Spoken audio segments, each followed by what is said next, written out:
व्यक्ति जब भोजन की बाल्टी लेकर चल रहा है, कम से कम आप उसको स्पर्श तो कर सकते हो, वो भी पुण्य तुम्हारे खाते में प्राप्त हो, वो पुण्य भी तुम्हारे खाते में आ सकता है।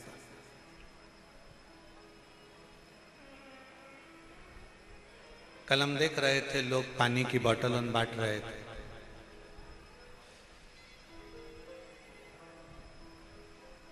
बोतल चलती वहां से,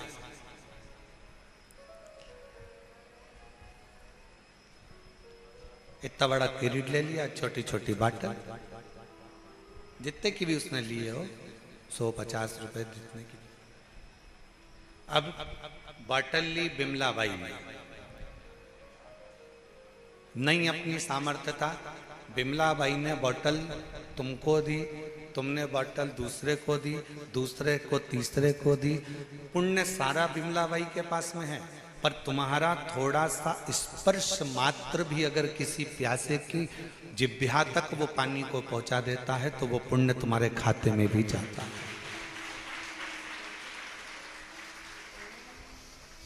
वो पुण्य तुम्हारे खाते में चले जाता है।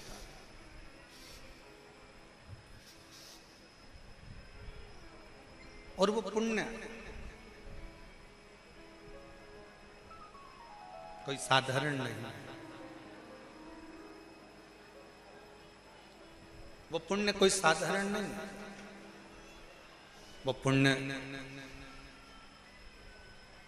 हम आप लोगों से एक बात कहें, कुबेरेश्वर धाम में आते हो ना, तो थोड़ी सेवा का क्रम धारण करा करो।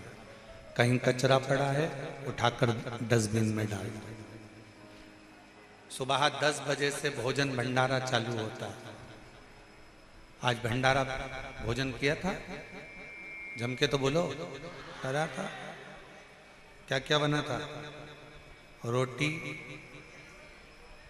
छोला पनीर की सब्जी, गुलाब जामुन, नुक्ती, मिक्सचर, खिचड़ी, ठीक है।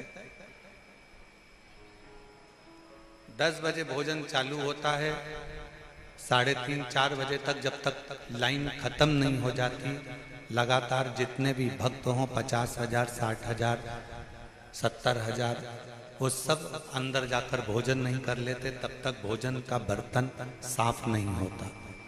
बर्तन को तब साफ किया जाता है जब आखिरी का व्यक्ति भोजन कर ले। अब बनाने वालों ने भोजन बनाया, दानदाताओं ने दान देकर भोजन का व्यवस्था करी। आप भोजन करने के लिए लाइन में गए हो, भरपेट पहले भोजन कर लो, फिर एक काम करो, आखिरी में बाल्टी उठाओ, फिर जितने लोग पंगत में भोजन कर रहे हो, कम से कम कोई तो तुम्हारे हाथ से एक रोटी ले ही लेगा, दिल से उसको परसने का प्रयास।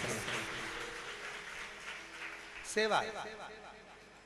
अपन बहुत बड़ा कोई दान नहीं कर सकते, बहुत बड़ा कोई पुण्य नहीं कर सकते, बहुत बड़ा कोई सत्कर्म नहीं कर सकते, बहुत बड़ा कोई आयोजन नहीं कर सकते, तो किसी के थोड़ा सा सहयोग प्रदान कर सकते, थोड़ा सा, थोड़ा सा। और शिव कथा यही कहती है, मन से थोड़ा सा पुण्य करते चलो, वचन से थोड़ा सा पुण्य करते चलो, अच्छा बोलते चलो, और कर्म से थोड़ा पुण्य करते चलो, कर्म से। और थोड़ा सा भी पुण्य अगर हमारे कर्म से होगा, उसका फल हमको अवश्य मिलेगा। एक बात बताओ, खेती किसी के यहाँ पर होगी, फसल कोई लगाता होगा, आपके बीच में ही कुछ लोग ऐसे होंगे जो फसल लगाते होंगे, खेती करते होंगे, गेहूं, सोयाबीन, कपास, कहीं धान, कोई ना कोई फसल का निर्माण करते होंगे। फसल बहुत सारी जब आ जाती है तो क्या पूरी की पूरी फसल घर में संभाल के रख लेते हो? नहीं, फसल जब ज्यादा हो जाती है तो उसको गल्ला मंडी में लेकर जाते हो, और मंडी में ले जाकर ट्रॉली को, बैलगाड़ी को उंडेल देते हो, उस फसल को वहां दे देते। उस फसल को आप वहां प्रदान कर देते।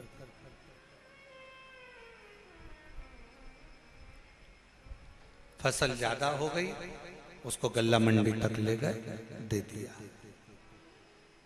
बस यही शिव पुराण कहते हैं, फसल ज्यादा हो जाए तो मंडी में ले जाकर दे देना चाहिए, और पाप अगर ज्यादा हो जाए तो शिव मंदिर में जाकर इस मस्तक को झुकाकर उंडेल देना चाहिए। क्यों दुख आता है? पूर्व में हमने जो कर्म करा, पूर्व में हमने कोई बेकार कर्म करा, पूर्व में हम कोई गलत कर्म कर दिए, उसका भोग हमको इस मानव देह में भोगना पड़ा।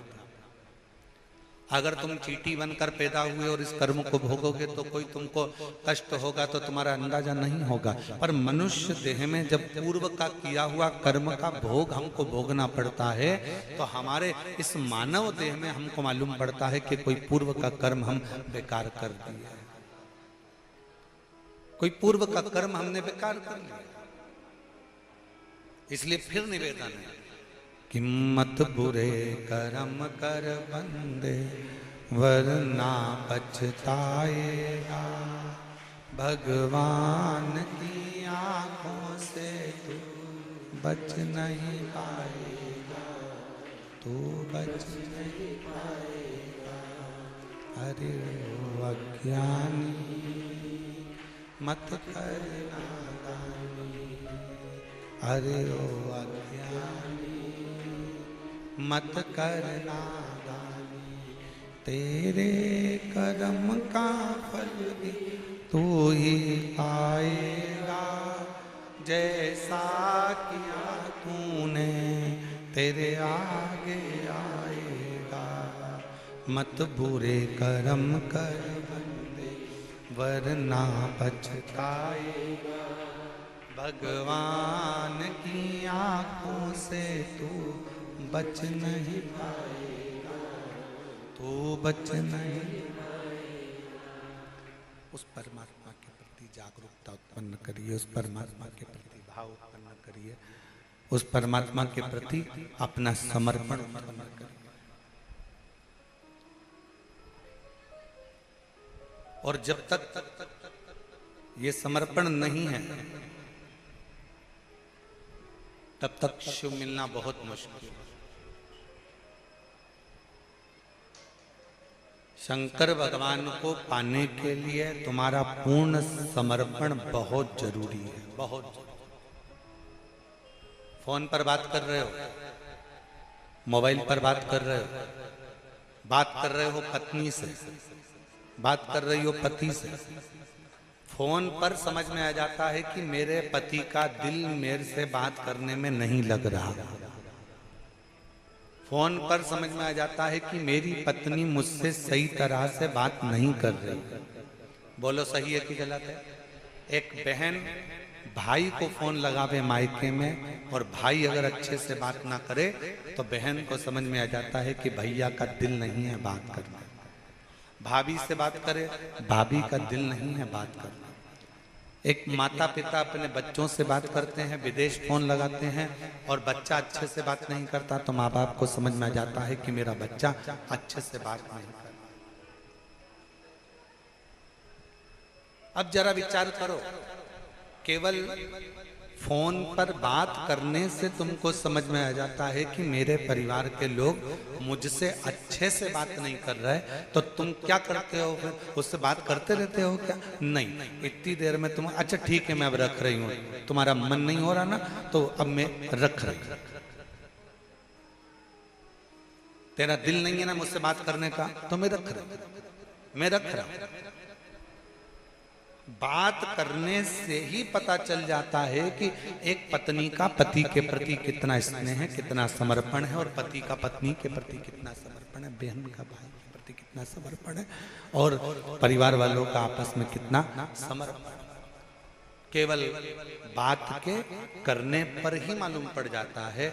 उसी तरह भगवान शंकर के चरणों के प्रति आपका कितना समर्पण है, ये शिव महापुराण की कथा में जब आप बैठते हो, दिल लगाते हो, हृदय से कथा का रस तत्व ग्रहण करते हो, तब समझ में आ जाता है कि तुम्हारा भगवान के प्रति समर्पण कितना है, तुम्हारा शिव के प्रति समर्पण भाव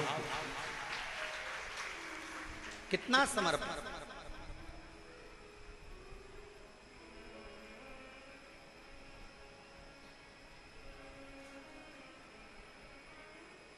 कितना अच्छा कार्य किया है शिव तीर्थ प्रतिष्ठान औसा लातूर वालों, तुमको धन्यवाद देता हूं। आप लोगों को बहुत बहुत धन्यवाद। नहीं तो कथा कैंसिल होती है और कथा लोगों को फिर सुनने को नहीं मिल पाती। पर औसा लातूर वालों ने इस कथा को ऑनलाइन कराकर संपूर्ण औसा लातूर का आज गौरव बढ़ाया है कि हमारे लातूर वालों ने इस कथा को ऑनलाइन कराया। लोग अपने घर में बैठकर श्रवण कर, ऑनलाइन श्रवण कर। अब वो तो तुम शंकर भगवान के बिगड़े हुए बच्चे हो, तुम ऑनलाइन की जगह ऑफलाइन बैठे हो, है? तो ये तो शिवजी भी सोचते होंगे, इतना धूप पड़ रहा है, इतनी गर्मी है, ऑनलाइन के चक्कर में महाराज ने टेंट नहीं लगवाया, क्योंकि ऑनलाइन थी। अब इसमें अगर टेंट लगवा देते, अब हम तो कहेंगे ऑफलाइन कथा वो गुरु पूर्णिमा के समय पर 5 दिन की शिव महापुराण की कथा जो गुरु पूर्णिमा महोत्सव पर होगी वो ऑफलाइन है, उसमें आओ।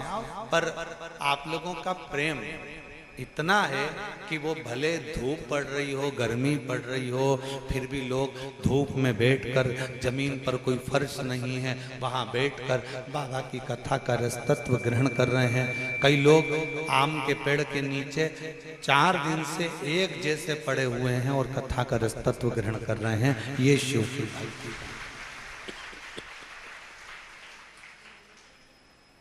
समर्पण कितना है, आप कितना समर्पण करते हैं भगवान के प्रति, आपका समर्पण कितना है, शिव के प्रति आपका समर्पण का भाव कितना है, यह आपके ऊपर निर्भर करता है।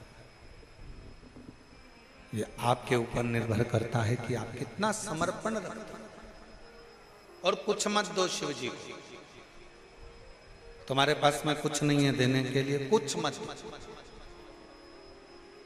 मन से भजन, वचन से भजन कर और भगवान के मंदिर में सेवा कर कर, अच्छा कर्म कर कर भगवान की विरल भक्ति को धारण कर।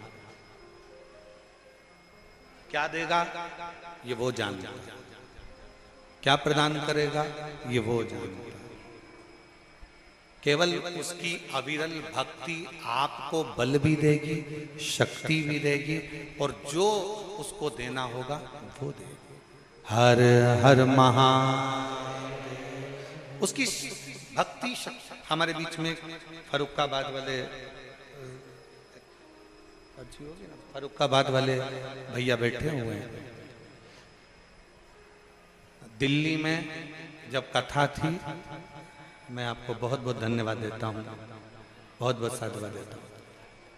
आप फरुखाबाद से आए, क्या नाम है?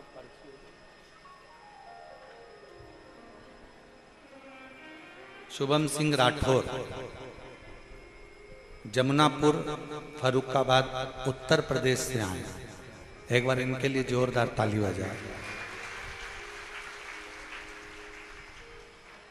बहुत तकलीफ में थे,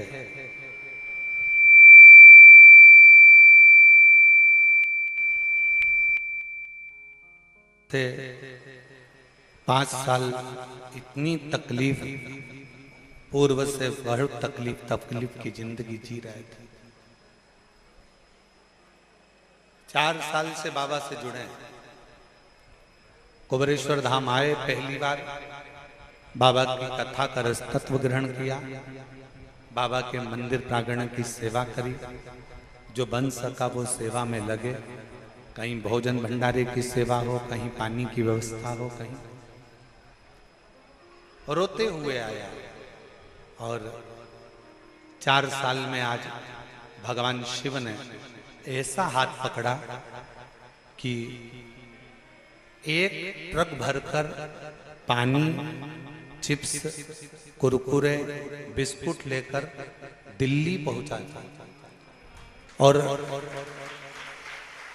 इससे पहले भी जितनी जितनी कथा हुई, सारी कथाओं में एक एक ट्रक आइसर की गाड़ी भर भर कर लेकर हर कथा में पहुंच जाता है। और आज सीहोर की कथा में भी एक आइसर ट्रक भरकर तरबूज, मूंगफली का दाना और मक्का सब लेकर यहां पहुंच। एक बार मैं साधु मैं बुलाऊंगा, एक बार जोरदार ताली बजाकर स्वागत करिए। शिव शिव। और तेरी कृपा बिना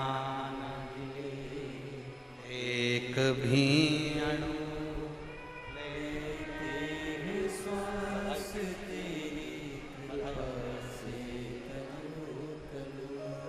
बखान क्या करूं मैं राखों के ढेर का, चपटी बहुत में है खजाना कुबेर का। हे गंगाधार मुक्ति द्वार ओंकार तू, भोले ओंकार तू, आयो शरण तिहार शंभु तार। कुछ नहीं था, बहुत तकलीफ का जीवन चल रहा था इस बच्चे का। सब दूर चला गया, ऐसा कोई दर नहीं था जिस दर पर वो भटका नहीं। आखिरी में बाबा के दरवाजे, कुबरेश्वर बाबा के द्वार सीहोर आया, बाबा से विनती करी। 4 साल में बाबा ने ऐसा हाथ पकड़ा कि आज केवल भारत में ही नहीं, सर्वस्व जगह में इसका काम चालू हुआ। और शिव की कृपा से आगे बढ़ता बढ़ता भंडारे का।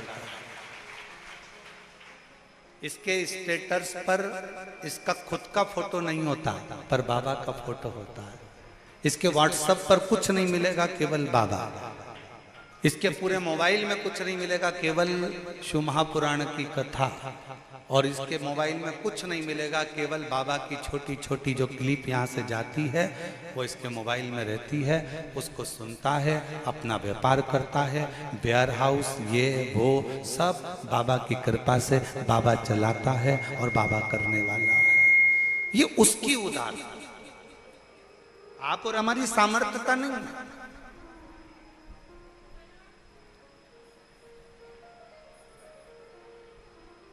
आप उसके आश्रित होकर आए। कितना सुंदर कहा है।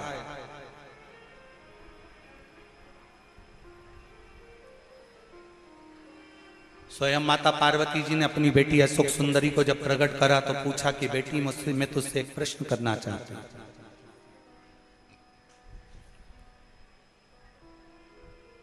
मैं तुझसे एक प्रश्न करना चाहता हूं। बेटी अशोक सुंदरी ने पूछा, मां कौन सा प्रश्न है? बेटी, मेरा प्रश्न यह है, पुण्य कैसा होना चाहिए?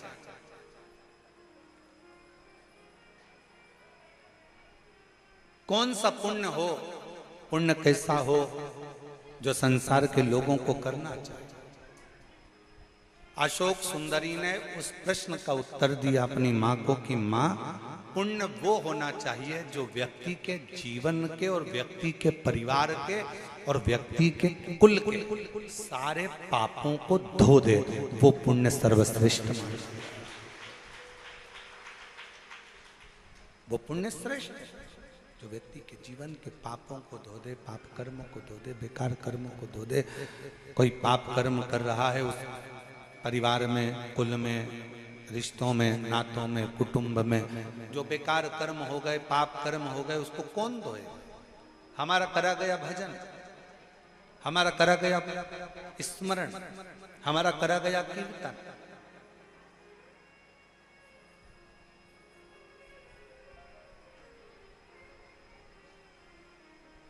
हमारे बेकार कर्मों को धो देता है। इसलिए कहते हैं कि हमेशा याद रखो, आप कोई काम अगर अच्छा करना चाहते हो तो उस काम को लगनता से करते हुए, उस कर्म को श्रेष्ठता से करते हुए, आपको अगर भजन करना है तो कोई भजन वाले का संग पकड़ो। आपको नौकरी करना है तो कोई नौकरी वाला व्यक्ति हो, उससे थोड़ा सजेशन लेकर, उससे थोड़ी राय लेकर अच्छी अच्छी अप्लाई करते रहो। आपको अच्छा व्यापार करना है तो कोई अच्छे व्यापारी का संग पकड़कर उससे थोड़ा सीख लेकर व्यापार में आगे बढ़ो। और यदि कोई हमारे लेवल का मिले ही ना तो फिर छोड़ो, भगवान की अविरल भक्ति करो। महाराज, कपड़े अगर तंग करें तो समझ लेना कि कपड़े तुम्हारे साइज के नहीं है। जूते अगर तंग करें तो जूते तुम्हारे साइज के, जम के बोलो जरा, नहीं। तुम्हारे दोस्त तुम्हें तंग करे तो समझ लेना वो दोस्त भी तुम्हारे साइज के नहीं। तुम्हारे रिश्तेदार तुम्हें तंग करें तो समझ लेना कि तुम्हारे रिश्तेदार भी तुम्हारी साइज के नहीं है। मतलब बहुत ऊंचे हो गए, वो हो सकता है हम नीचे रह गए, वो हमको नीचा दिखाने का प्रयास कर रहे हैं, वो हमें ताना दे रहे हो, वो हमें गालियां दे रहे हो, वो हमें अपशब्द कर रहे हो, वो हमें आड़ा टेढ़ा बोल रहे हो।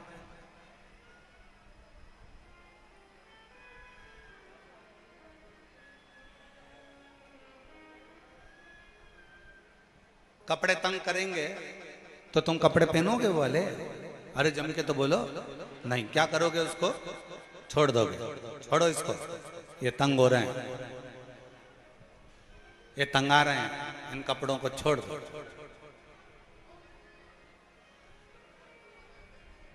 और जूते अगर तंगा रहे हैं, बहुत तंग दे रहे हैं, बहुत कष्ट दे रहे हैं, बहुत कष्ट दे रहे हैं, तुम फिर भी पहन कर चलते जाओगे तो पाँव में छाले पड़ जाएंगे, कहीं घाव हो जाएगा, कहीं तकलीफ आ जाएगी, तो जूतों को भी तुम्हें छोड़ना पड़ेगा। और कोई दोस्त ऐसे हैं, बात बात में ताना दे देते हैं, अपशब्द कर देते हैं।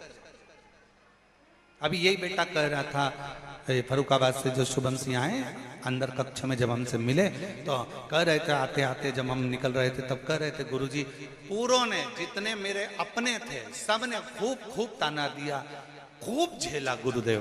और अब बाबा ने जब मेरा हाथ पकड़ा तो सब साथ देने के लिए आगे बढ़ने लगे, सब आत्मता में। और यही रिश्ता, वावारी दुनिया मतलब की दुनिया में किसी का, वावारी दुनिया मतलब की दुनिया में किसी का कोई, श्री राम के संग हजार। अच्छा बता रहे हैं, बड़ा मीठा तो करो।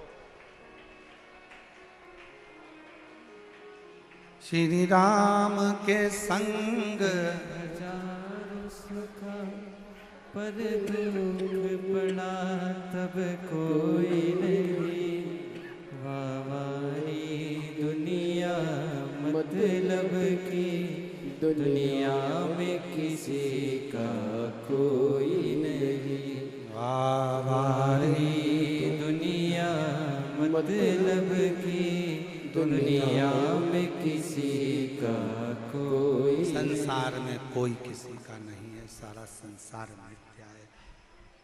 कपड़े साइज के नहीं है तो छोड़ दीजिए, जूते साइज के नहीं है तो छोड़ दीजिए।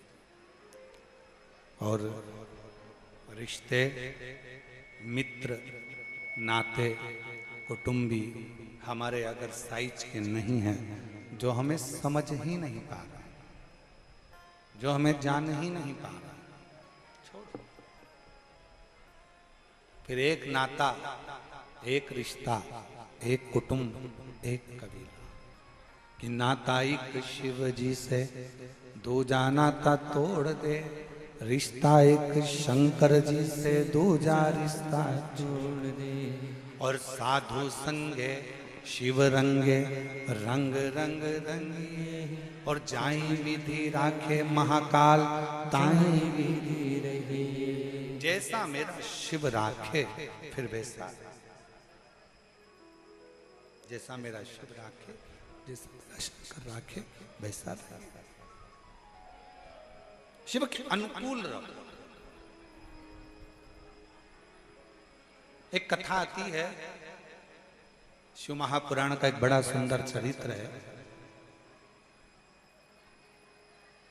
12 ज्योतिर्लिंग में से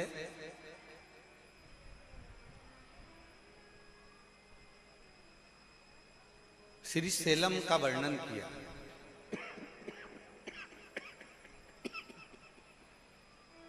श्री सेलम का वर्णन किया।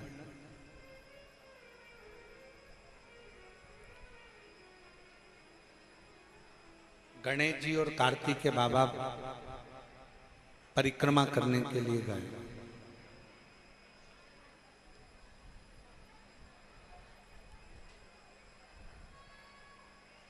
और गणेश जी और कार्तिकेय बाबा जब परिक्रमा करने के लिए गए, कार्तिकेय जी ने अपने माता पिता का कहना मानकर संपूर्ण परिक्रमा करी।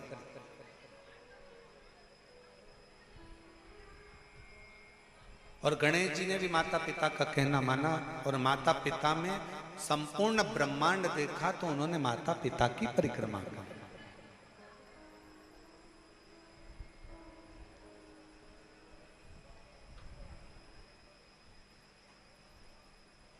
अब प्रथम गिनती में श्री गणेश जी महाराज को गिनवा दिया। रुष्ट हो गए कार्तिकेय बाबा और रुष्ट होकर कार्तिकेय जी एक वन में चले गए।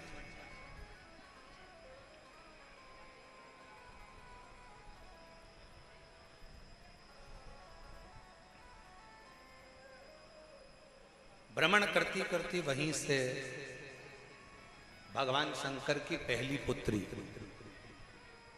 क्या नाम है, जया, निकल के जा रही थी। अपने भतीजे को देखा। देखते ही जया की आंखों में जल भर गया। नेत्रों से जल बहने लगा कि मेरे भतीजे की दशा और ये वन में भ्रमण।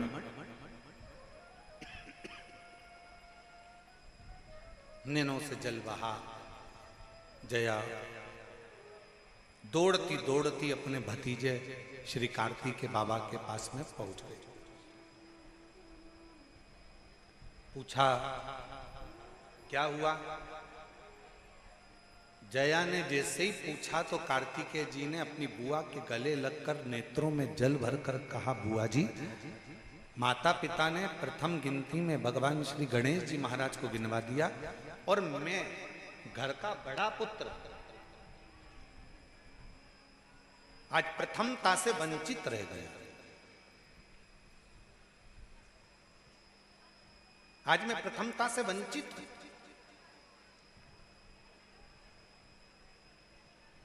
जैसे सुना,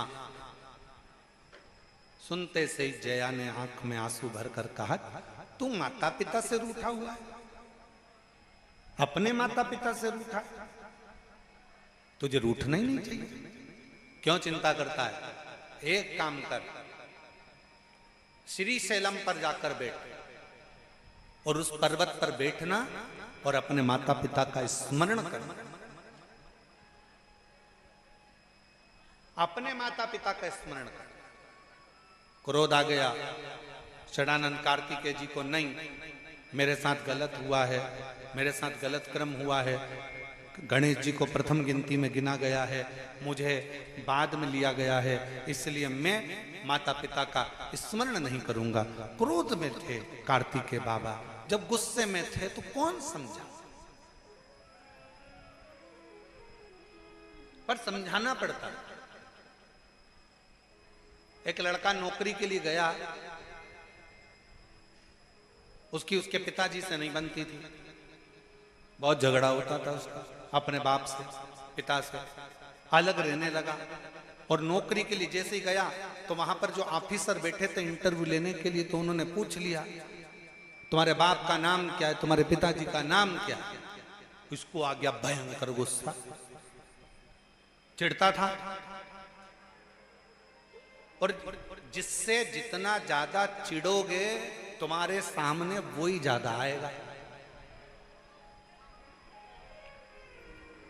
और तुम जिसको ज्यादा कोसोगे सबसे ज्यादा राजसी ठाट में वही व्यक्ति मिलेगा। तुम जितना जिसको